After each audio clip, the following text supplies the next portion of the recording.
Hey everybody, welcome back to J&J Acres. Let's do a little update on how the Back to Eden garden's doing. Here's a big picture shot for you. Let me show you how a couple of the individual crops are doing. Well, sorry for the shadow, but this is the best angle despite the sunlight. To your left are the leaf lettuces that we put in that I didn't think were going to go anywhere. I thinned some out and now we've got this. And over here on the right, that leafy green is the artichoke coming up, which on one past video I said we're completely done for. I was wrong. They've come back. And let me tell you what I think happened.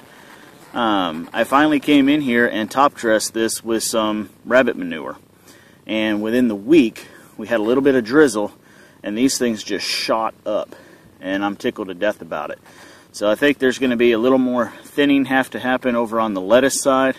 And there are some more artichokes that you can't see in the picture further down the line. Now some of those artichokes just are not seeming to come back. Said that once before, but this time we're about to dig down in and plant something else there. So they're going to be gone one way or the other.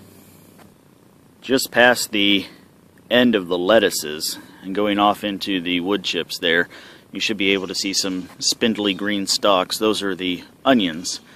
And the latter half of that section of row is bare. We'll want to plant something else there too. We had a good dousing of rain a couple months ago, and it seems like a couple months ago now, and that area down there excuse me, completely flooded, and I think that's what did those onions in. But these ones up here have survived.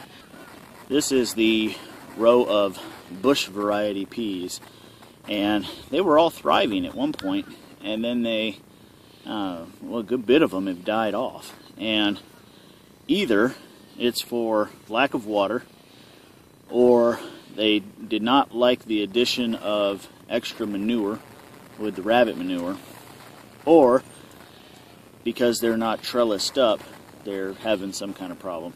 Or something's happening underground that I just don't know about. I really don't know, but those are the things that keep coming to mind for me. If you've got any bright ideas on why and now they look like this, I'll listen to them. Last but not least, this is the only good looking tomato vine we've got in the entire garden. This entire row is supposed to be tomatoes, and there are a couple more little seedlings down the line, but this is the only one that's worth looking at. So we may plant something else in here, or we just may let it keep going on how it's going. I'm not sure yet. These are the broccolis. Again, at one point I thought these were not going to do anything, but we've got a couple trying to come up. So again, just wait and see.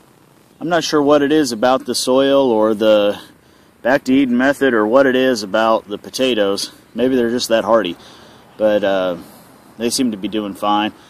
There's some insect bites in the leaves, so hopefully the tubers down below are doing just fine. We'll find out in a few months.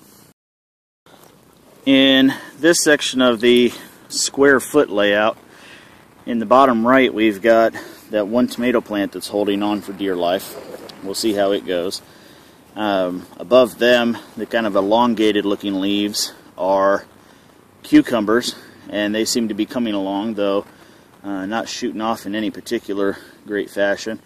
And then if I move you just a little far up here, look what we have going on with those peas. We have got several pods here, some of which I presume, like this one here, are done. So there you go. That is the first crop out of our garden.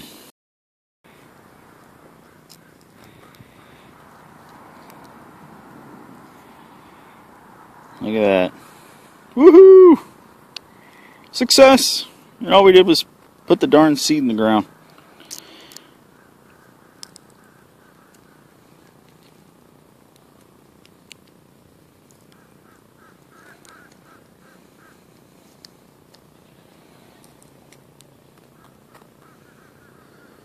Peas in a pod. And last but not least, we've got the corn and our last sunflower. So you can see the sunflower's doing real well. It's shooting straight up, not having any problems, just wishing its brothers and sisters were still alive. And the corn, if far as I can tell, it's doing just fine. I mean, some are a little stunted and shorter than others, but some of the others got these humongous heads on them already and are almost waist high. So that's it for them. They're just going to keep going. Alright, that's it for the walk around part. Now I want to tell you a little bit more about what we've actually been doing with Back to Eden gardening. Now, a lot of times I think people focus on the whole wood chips thing and the no-till part of Back to Eden gardening. And we did do a little bit of weeding before we shot that other section, and the weeds come up real easy. This is probably the largest weed in the entire garden bed, so let's see how well it comes up. Just going to pinch it right at the base here.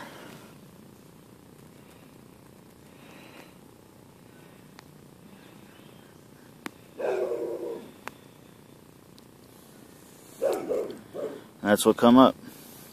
Didn't get all of it, but that was an awfully long weed. It's been sitting in here a couple weeks waiting to be pulled. So that definitely works.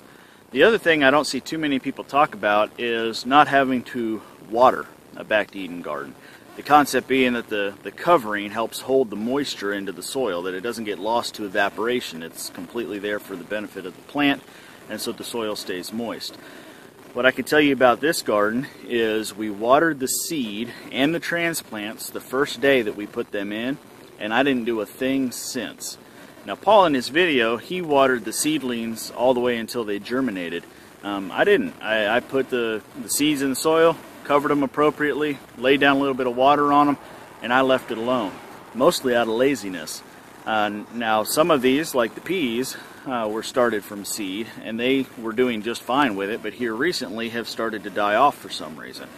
So I'm not sure where all those different little problems come in, but the point being here is that other than rain falling from the sky and an initial douse of water at planting, we haven't added any additional water to this.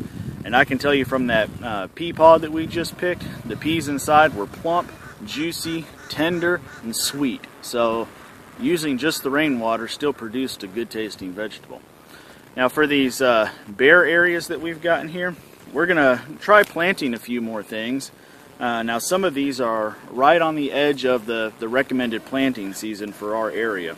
We're gonna put down some lavender, and we're going to put down some cantaloupe. And both of those say that May is the end of the planting season, and here we are a week to the end of May, so we'll see how well that goes. We're also going to put in some thyme and some basil, and we've got plenty of time to put these in. Apparently they don't mind the heat so much. So that's what we're going to fill up the extra gaps with. I'm not going to bore you with me planting all the seeds. Just be advised, watch out for that in the next update. So we're back here planting in some basil where the tomato's not growing in. And in about a 6-inch area, just dug a trench in a 6-inch area where the tomato seeds used to be, we found 3 grubs. And want to ask you guys, what do you think about grubs? Are those why the tomatoes aren't coming up? Do the grubs eat tomato seeds? And what kind of more problems are grubs going to give me in the garden? So if you guys have any questions or comments about what we've been doing with Back to Eden, the pluses and minuses that we've seen, leave some comments. I'm still not seeing any great differences between doing the traditional row gardening versus a square foot gardening, other than that the row is easier to plant and to weed. With the square foot, you got to be very careful about, either you got to be able to reach it from your hands and knees and reach across, or be extremely careful about where you're stepping. With the traditional, I can just straddle it and pull them right up. So to weed this whole thing, haven't done it at all since we started planting. It took me about 15 minutes to go through the whole garden and pull up the weeds. So it goes really quickly either way. Thank you all for watching, and we'll see you next time.